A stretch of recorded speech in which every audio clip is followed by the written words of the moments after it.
Hello everybody, good afternoon and welcome to the United Stand. How are we all doing? Latest Manchester United news and reaction to Ralf Rangnick's press conference for the game versus Tottenham. Put a smile on your face, the weekend is here, it's Friday afternoon and everything's great, isn't it? I mean, I'm going to try and start positive on this. It's nice to hear from Ralf Rangnick. I think he's one of the only people that has, and I'm not saying the performances have been superb all the time, I'm not saying he hasn't made mistakes, but you know, in a Manchester United that just seems to be infected with incompetence and ego, I think Ralf Rangnick provides a little bit of clarity, a little bit of honesty, and is always, you know, revitalising to listen to. It'll be sad when he goes, really, because I do think that he does offer up some interesting comments. But look, a relatively short press conference. That's what happens when you ask two questions about bloody Chelsea. Look, I know what's going on in Ukraine. We know what's going on there. And, you know, I think Rangnick's been asked about it before and there's no problem with asking him about that. But the Chelsea situation, I don't get why that's relevant. We've just lost a derby. We've got two massive games to come. Players literally down tools last week. You know, asking about Chelsea from the outlet, get in there, get in with the big questions, come on, you can do better than this, journalists. Come on, it's almost like they're scripted. Anyway, let's get into the show. Ronaldo has spoken about injury blows, also on new contracts, a bit on the manager situation, and a bit on a player United are apparently targeting as well. But we'll fly into the game tomorrow, of course, massive game for Manchester United tomorrow. Ralf Rangnick spoke about the game tomorrow and said it's a must win. We have to win tomorrow. I like that honesty. We've got to go and win. You don't always get that from managers. They might go, it's a big game, yeah, you know, we've got to see, you know. We've got to win. He knows we've got to win. He was actually asked a question by a journalist about, you know, are Arsenal the favourites now because they've got 2 games in hand? They've actually got 3 games in hand. Not 2. They're ahead of us. They've got 3 games in hand and we've got to go to the Emirates. So they are big favourites. But look, injury updates first. Positive news first. Varane is back. Cavani is back. And Ronaldo is back. Luke Shaw is out. And Scott McTominay is probably out. Now, look, you know what? I've heard people saying we've got a chance of winning now because McTominay won't play. If you watch the preview for the show, I would have picked Matic in this game anyway, just about rotating Saturday night to Tuesday night. I think this gives us the perfect opportunity to do that now. I probably would have played McTominay against Atletico Madrid for the mobility, and I would have played Matic against Spurs and just done that anyway. So if Scott, or Scotty, as Ralph calls him, if Scotty is carrying a bit of a calf, I don't know why I'm touching my calf. I'm actually rubbing my calf. It is my calf. Although it could be that, because it does go. I mean, the reality is, if he's got a bit of a calf strain, and Rangnick said it himself, you know, this is what I love about Rangnick: honesty, clarity, and doesn't keep things back. Basically said, if it's a calf injury like that, I don't want to risk a player, because if he plays tomorrow, he probably can't play on Tuesday. And I think that's very, very correct. So I wouldn't risk McTominay tomorrow when against Atletico Madrid, you want to have as strong a team as possible. So it does make sense to do that. So I don't think we'll see McTominay start tomorrow. Hopefully we'll see Matic, because I can't stand Fred playing as a holding midfielder against a team like Spurs. So hopefully we will see Matic start tomorrow and McTominay will be back for the game against Atletico Madrid. And hopefully the same with Luke Shaw. I know a lot of you prefer Telles, but for me, I think Luke Shaw is the better left back. I think Telles was bad last week, just like all our back four, and I would prefer to have Luke Shaw back. So it's interesting because Spurs down that right-hand side with Kulevski have looked quite good recently. So we need a big game from Telles tomorrow, of course. So Telles will play, and we expect, well, McTominay and Shaw we expect not to play. Cavani, Ronaldo and Varane are back. Now, of course, what follows on from that is that they've got to ask questions about Ronaldo, and the great thing about it is that Rangnick shut it down. And I think that, you know, in this world where we're struggling to find some sort of, I think we want to resonate. I think that's the word I want to use, resonate. We want somebody to resonate with at Manchester United. And I think with, you know, if you don't understand what resonate means, we want to feel a connection with somebody. And I think we do feel, well, I certainly do, we do feel a connection with Rangnick. Whether he's not going to be the manager anyway, but I think I speak to so many United fans and they just say, I mean, somebody said to me today, if we get Pochettino, that's it. That's it for me. I'll always support United, but my, you know, love and, you know, time for United will decrease because it's just another Glazer appointment that just takes us even more into being a brand, and it makes me feel sick. So when we feel so detached from the club, it's nice to have someone that you feel a connection with, and I do feel a bit of a connection with Rangnick. Welcome to Members Club, Mohammed. And when he was asked about Ronaldo, and specifically the Portugal thing, he said, I'm not going to talk about it because it makes no sense to look backwards. And I think that's absolutely spot on. Like, there was 101 things that could have been asked in that press conference today. Players downing tools, the performance itself, the constant dressing room leaks, loads and loads of things. But they're obsessed with whether Ronaldo had permission to go to Portugal or not. And as I've said numerous times this week, it's not unusual for an injured player to not travel with the away team.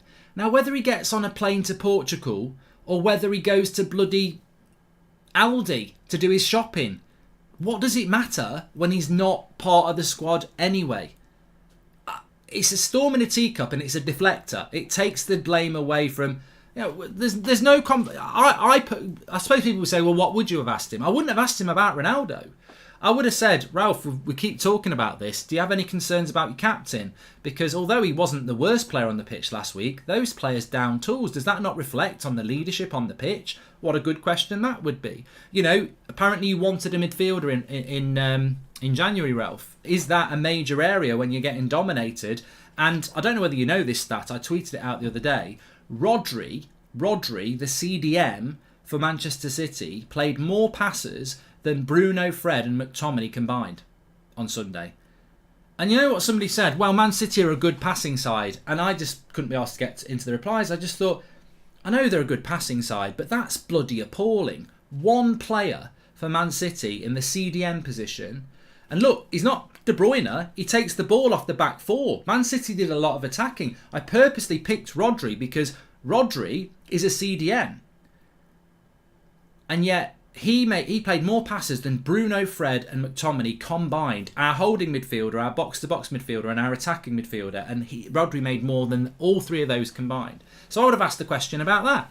Should you have bought a midfielder in January? But no, let's talk about whether Ronaldo had permission to fly to Portugal, even though he was never going to be back in training till Tuesday, and he flew Saturday night for a couple of days.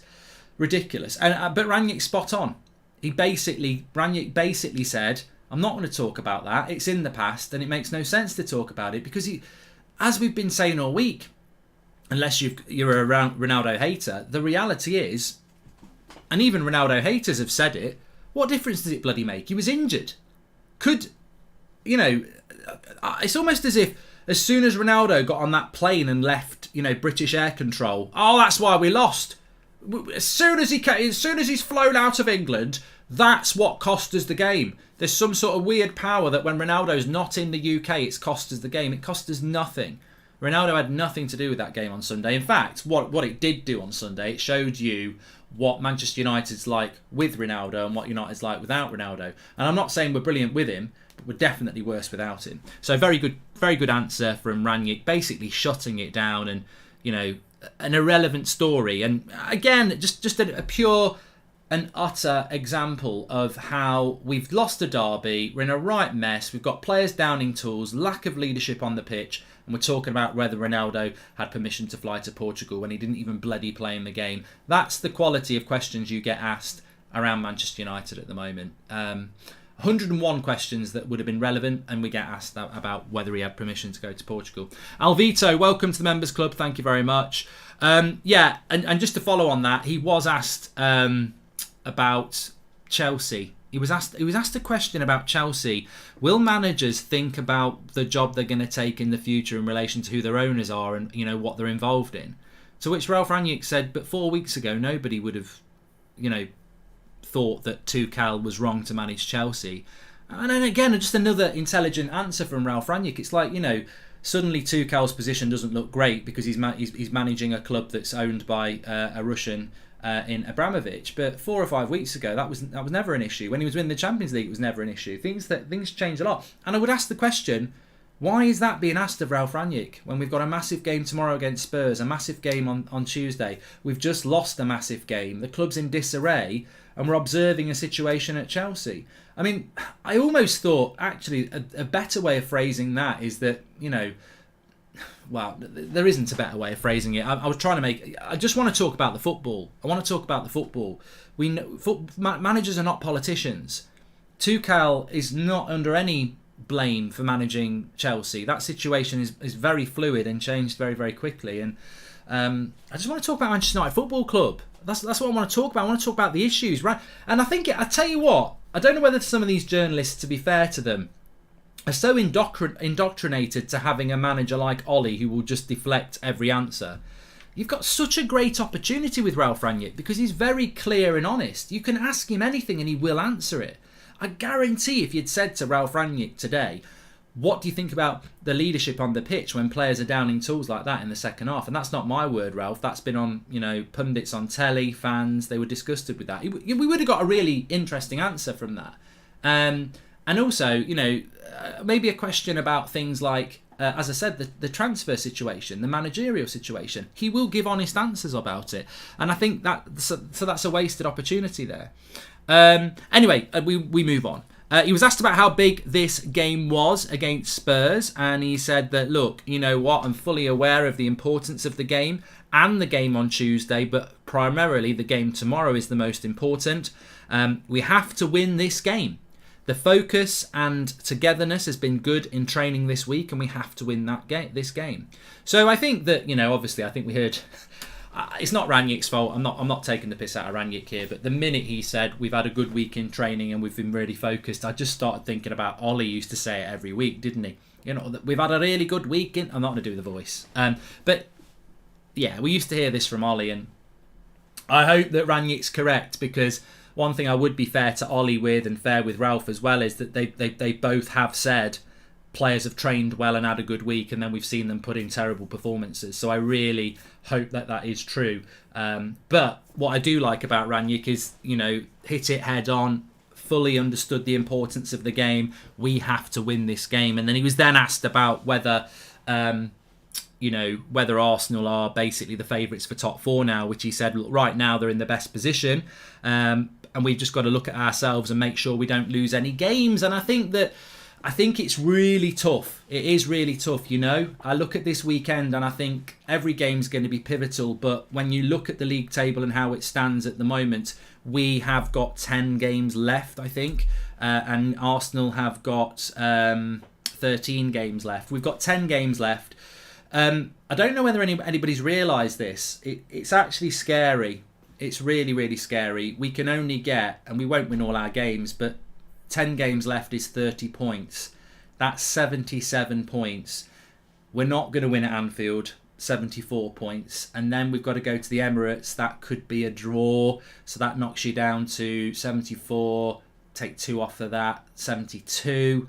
There's not a massive margin of error. I really would prefer it if, we're not going to win all our 10 games anyway, but you can almost see that 70 points is going to take a massive amount of effort, and that's a bit worrying for me now. That is a bit worrying for me. And as has been said, I think this next week is just absolutely huge. And the reason I say that is that if you look at the weekend fixtures, we play Spurs tomorrow and Arsenal play Leicester. We need Arsenal to start dropping points. They're at home to Leicester on Sunday, and Leicester don't have Vardy, do they? And Leicester are very, very inconsistent. So if we need to beat Spurs, but if we don't, well, we have to beat Spurs. Even if we do beat Spurs, Arsenal have still got 3 games in hand, but they're also playing some of these games in hand before we play our next game. So they've got Leicester on Sunday.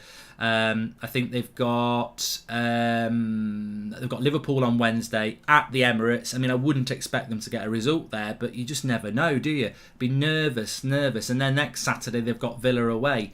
So they've got 3 games coming up in the next 7 days. We've got 1.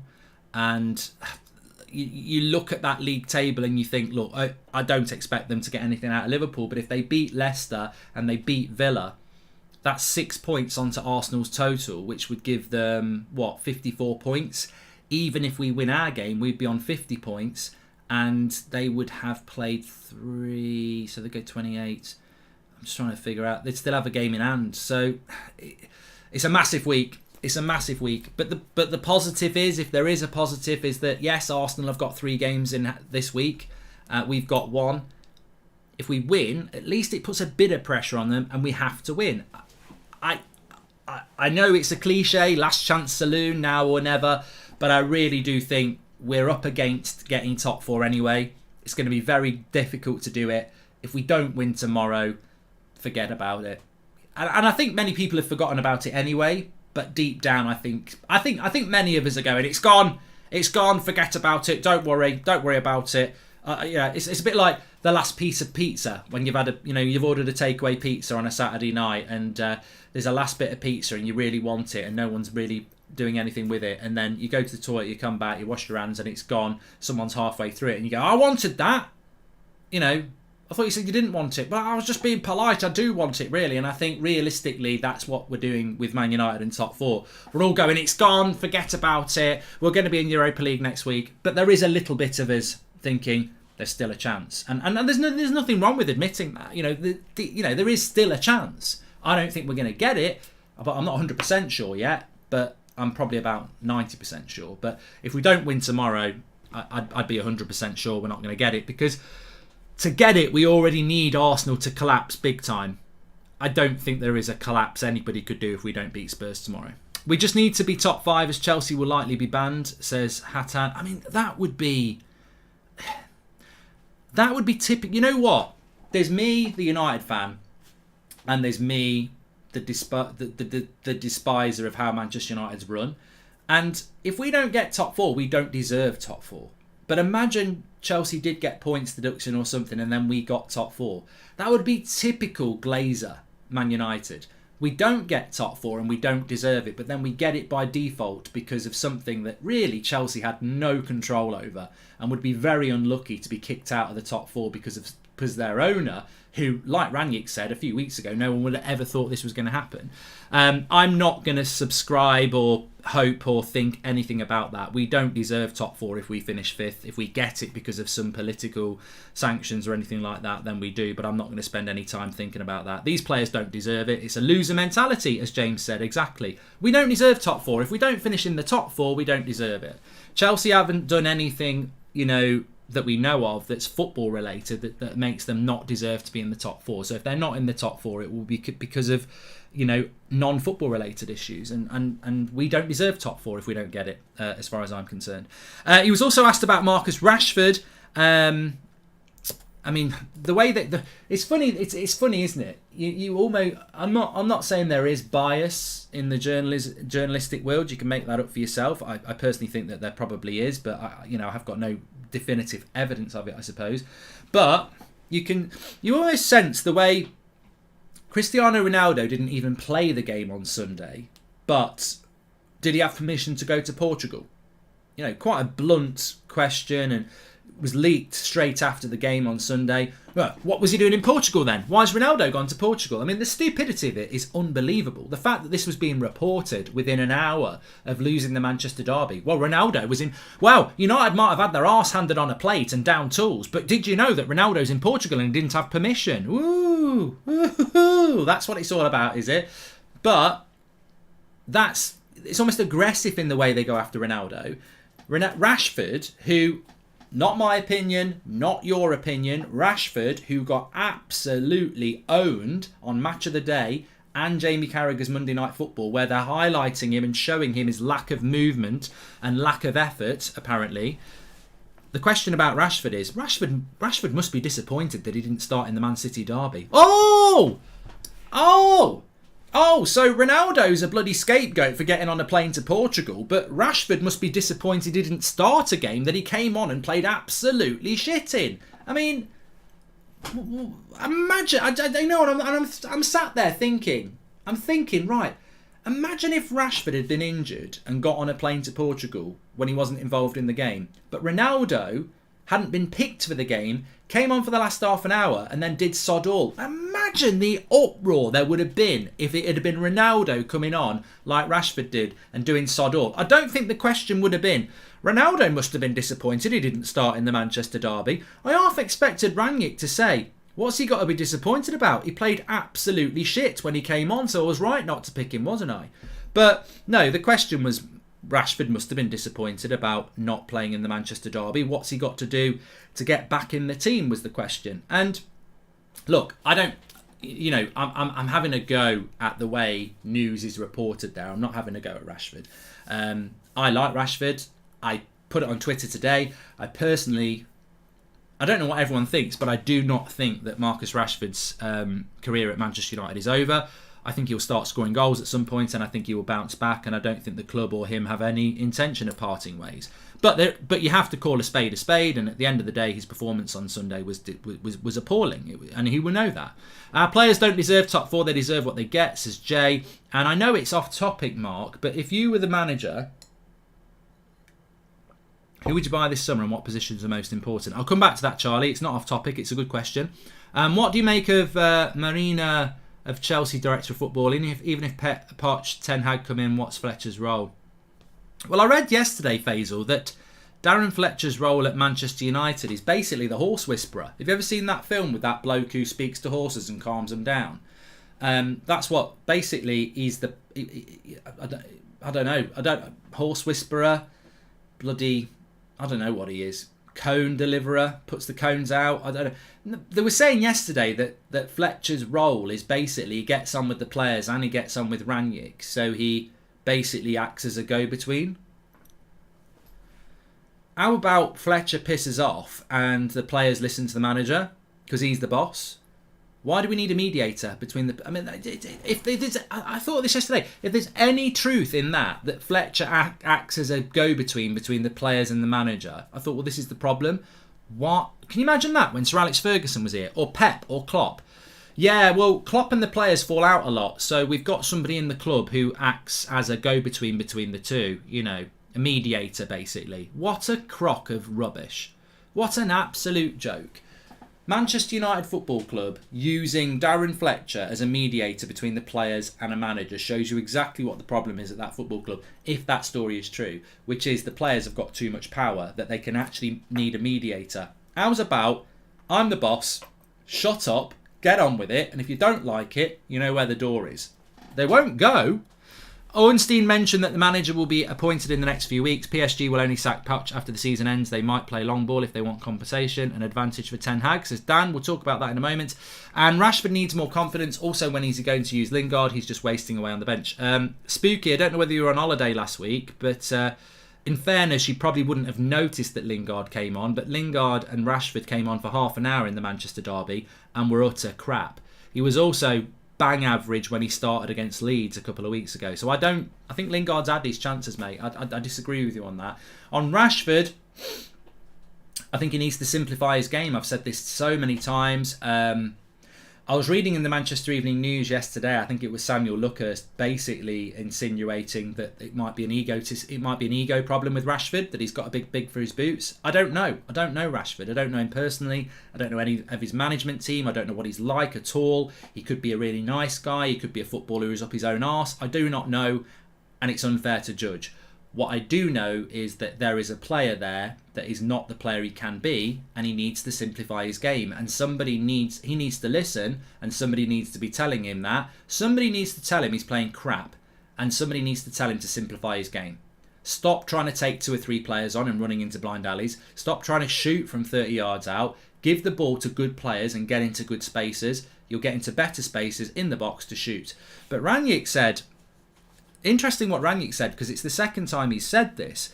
What does Rashford need to do to play in the first team? And Rangnick said he needs to play on the same level he does in. He needs to play on the same level he trains.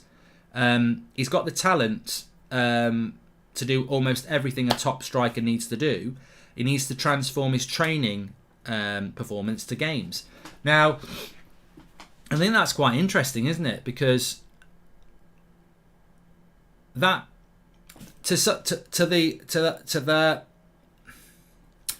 the inexperienced, that sounds, well, he's obviously going to come good at some point, and I think he will come good. But as we've said before, and we've had Incy on the show, and I've spoken to lots of players about this in the past, ex-players. I've seen lots of ex-players saying it on the TV as well. There are countless examples of players who train well and are crap in a game situation, And there are countless examples of players who don't train well and then are brilliant on a Saturday in the first team. So, it's Rangnick is actually, I think some people think it's quite when Rangnick says he just needs to transform his training form into his playing form, it sounds like, it will happen at some point. But actually, and I don't know whether Rangnick meant it like this is a problem that's been in football for decades. There's always been players that are superb in training and not good on a match day, and vice versa. So it's not just because Rashford's doing well in training doesn't mean he's going to suddenly start playing well on a Saturday, because this has been a problem, as I said, for decades. People who train well but don't play well, or people who don't train well but then play well. And people would say, well, why is that? Because it's football. If Rashford's scoring hat-tricks every day in training, why is he not doing it in a match? But there's so many factors. Match day and training, pressure of a match day. You've got actual fans there. The opposition are more up for it. The opposition may be better than the people you're training against. You might be training against people that only play at 80% when you train. Look, Rashford might be a player that plays 100% on a Saturday and 100% in training, but his 100% might not be good enough, because he might be training against, Harry Maguire and Victor Lindelof and Rafael Varane in training might only play at 70% because they don't want to go 100%, because then they might get injured or something like that. So I've trained, I used to play, the best team I used to play for, in training, we used to train 2 times a week. I was a CDM or a centre-back, really. In training, I'd often go and play up front. And I'd score. I'd go up front and score a goal, because it didn't matter. Training was a bit of fun. And I'm not saying that training is a bit of fun with United, but a training environment is very different. I could have done this in a sentence. A training environment is very different to a match day environment. And Rangnick is clearly saying that in training, I've got no issue with Rashford. He's doing really, really well.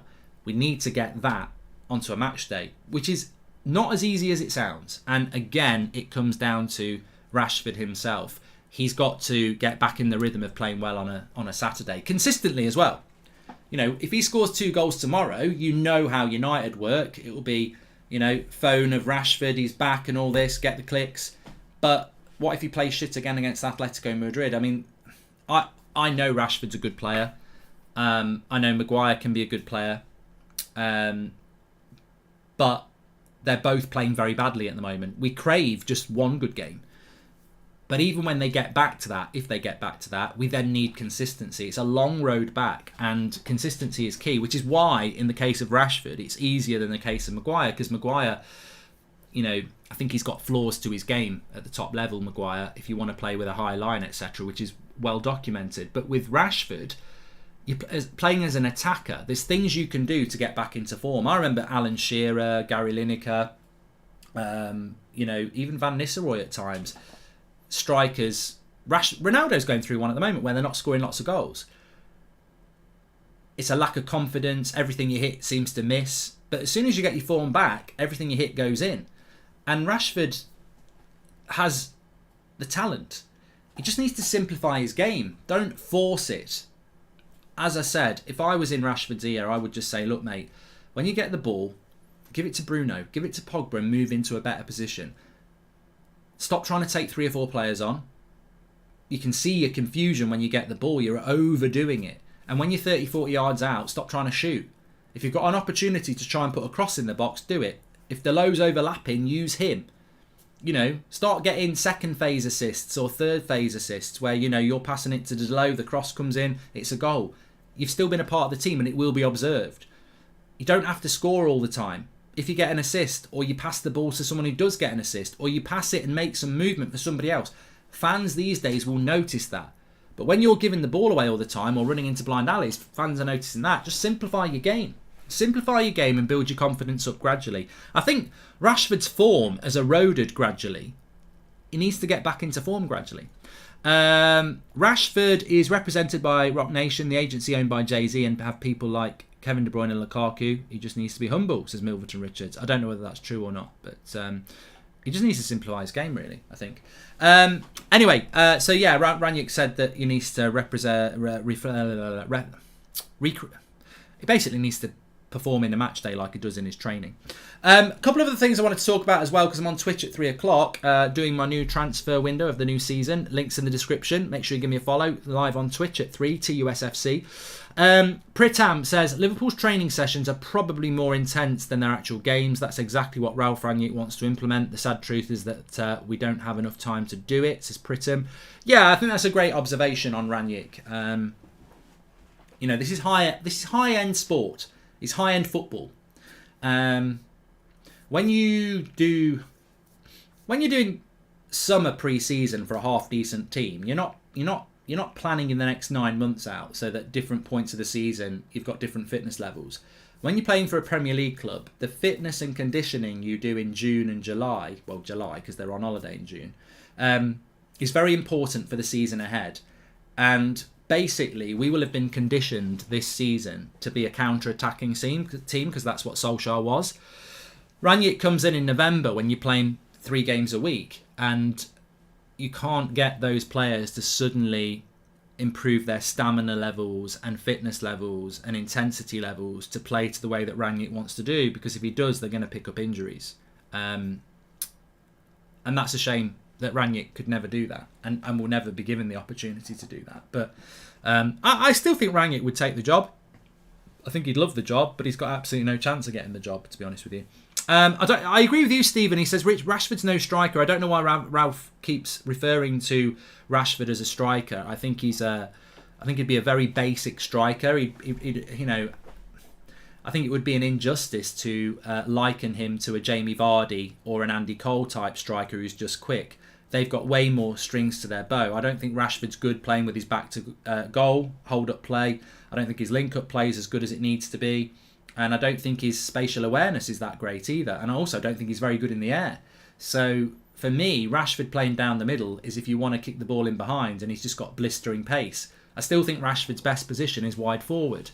I'd be amazed if we can turn him into a top-class centre-forward when he's got major flaws to what a striker needs. And look, I'm not saying Martial was perfect, but Martial's link-up play and hold-up play was actually quite good when he was in good form.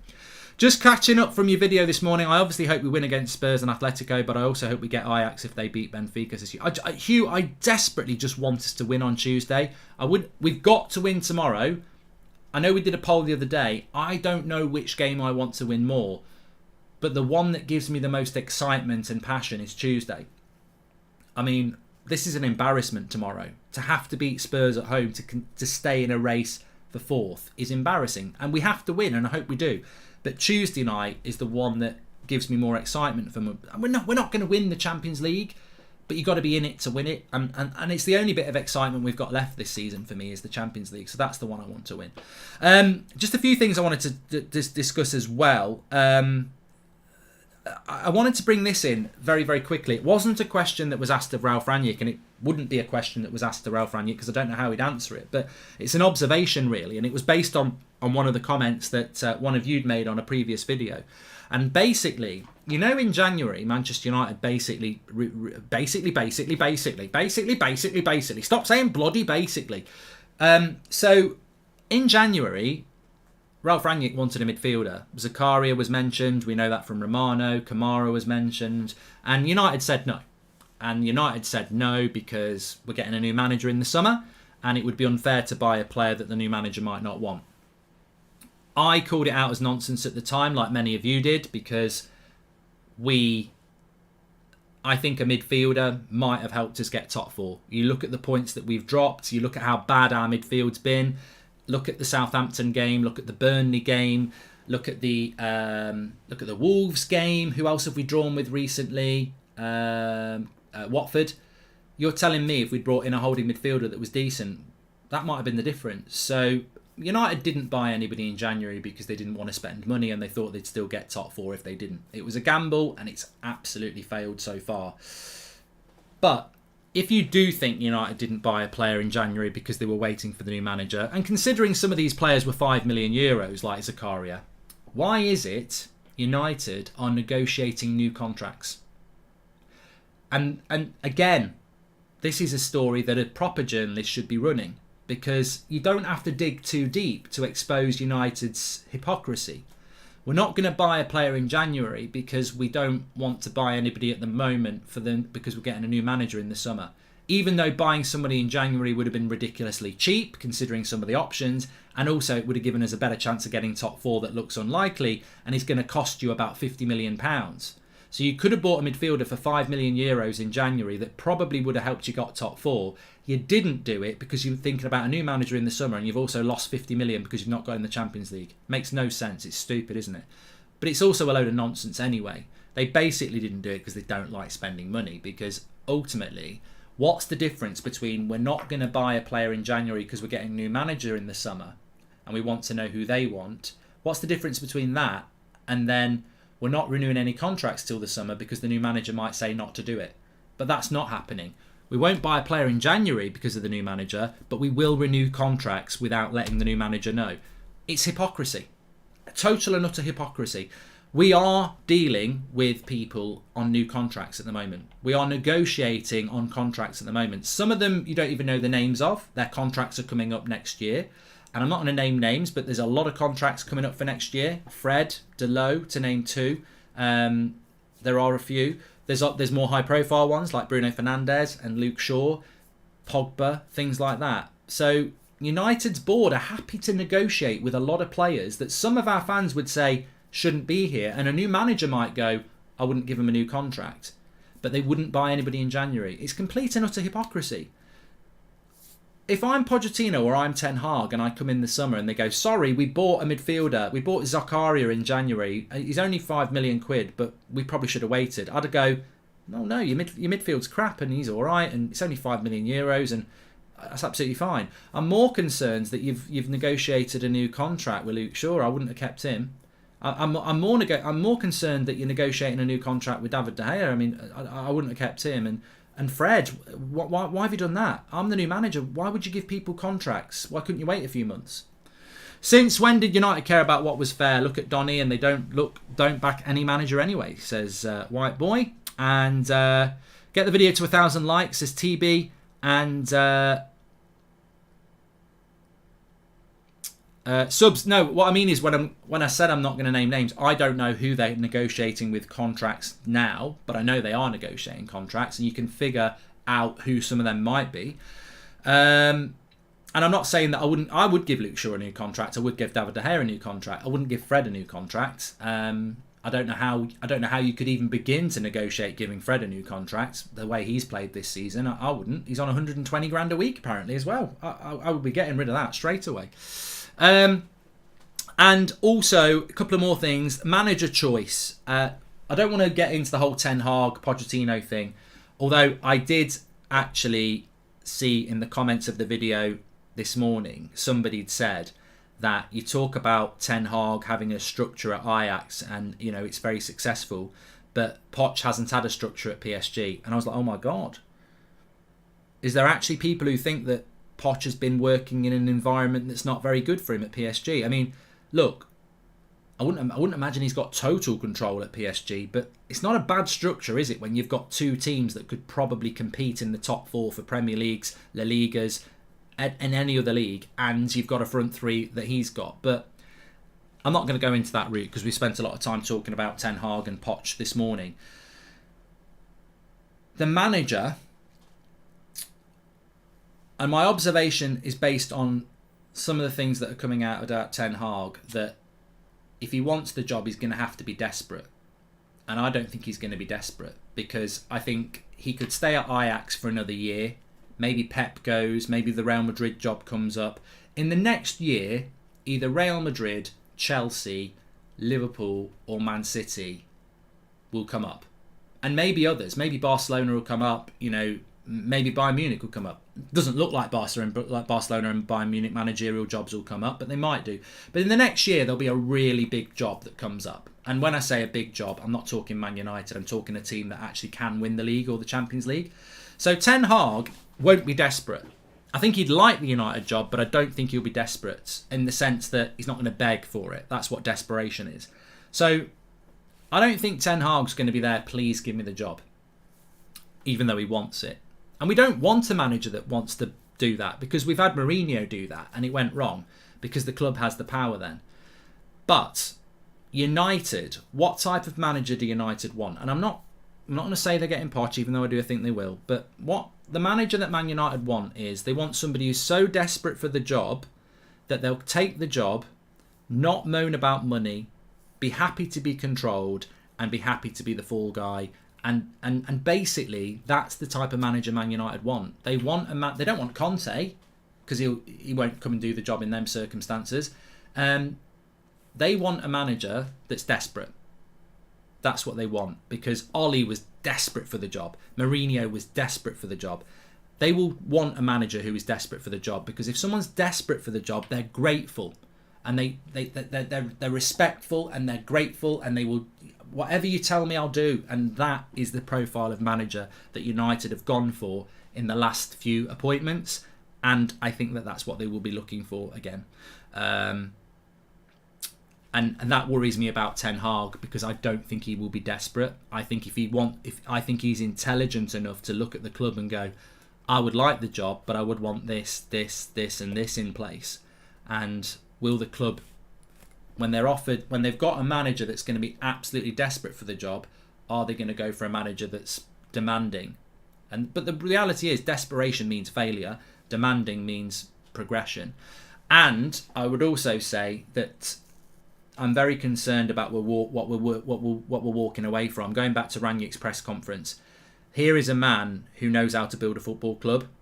The logical thing that we all thought was going to happen was Rangnick was going to come in, assess the problems of the club, the positives and the negatives, and then a new manager comes in the summer, working with Rangnick and the board to take the club forward. This was the dream that we all thought was going to be a reality.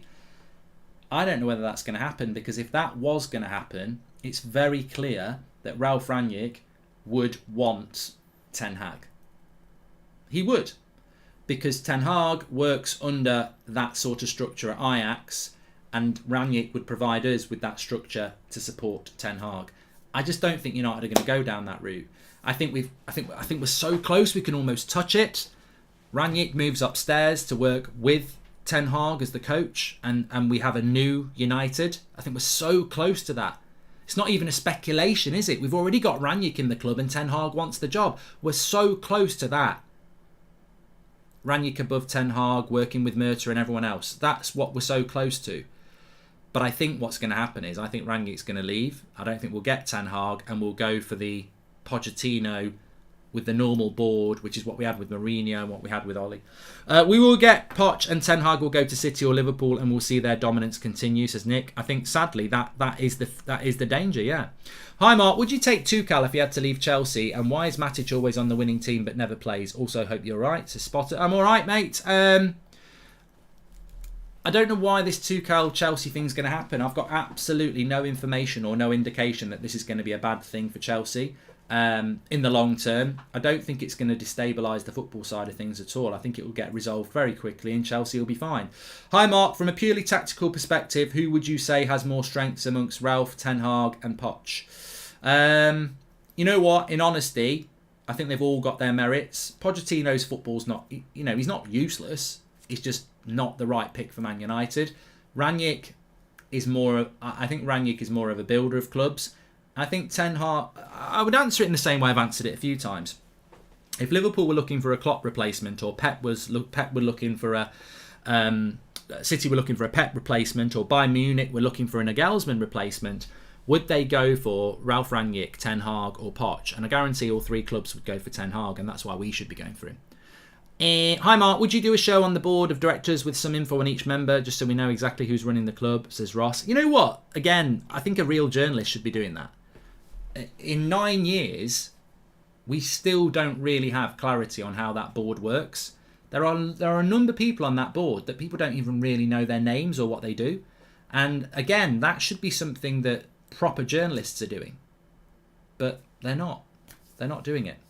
Moussa Dembele, who is a striker for Lyon. I think he's 25 now. United have been linked with him again this morning. It's interesting. We'll be doing a lot of this over the international break, looking at options for players and deep diving a little bit. Bit like the head-to-heads, but we'll be doing it with a number of players for each position, so I'm looking forward to doing that. We'll probably do it with managers as well. But I've got to admit, from Nunez at Benfica to Jonathan David at Lille to Alexander Isak in La Liga.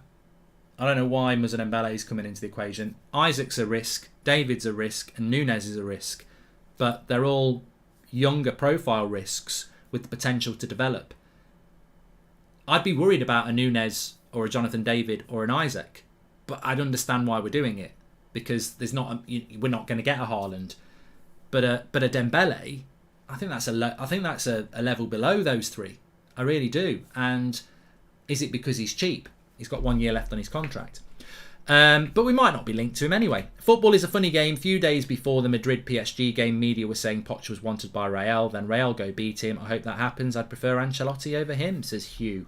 And hi Mark, I've done that one. Okay. Well, look, I'm on Twitch in about 10 minutes, so I've got to wrap it up there. But we are live at 8 o'clock tonight, and there is a chance that I've got Fabrizio on tonight, because I don't think you can do it on Monday. So I've said, can you do it tonight at 8 o'clock? So we could have Fabrizio. But yeah, Friday night Q&A normally, and we might end up having Fabrizio on an 8 o'clock show tonight. So keep your eye on that, because hopefully we'll be able to get some clarity around the Ronaldo situation.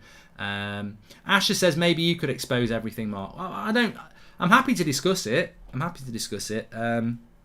It's not about exposing things. It's about what journalist's job really is, and that's not to be a cheerleader for the club, to maintain media access and free tickets and flight seats on the flight to Madrid and stuff like that. It's all about hospitality as a journalist now. From what I see, it's all about cosy relationships with football clubs, and there's nothing wrong with that. But if you've got a cosy relationship with the thing that you're reporting on, how can you ever report the other side? Because not everything's rosy, is it? And when things are going wrong, who's reporting that? Feels to me like the only people talking about that are the fans. It's about the structure. It's about the players. I look at Man United and I think, who's in charge? Who's running that team? And what are they looking for? Where's the structure? That's what I'm thinking about. Anyway, thanks for watching. I'll be on Twitch in about 10 minutes. Links in the video description. The Thunderdome awaits, as Boney M says. I'll speak to you all in a bit. And don't forget, 8 o'clock tonight. Thanks for watching.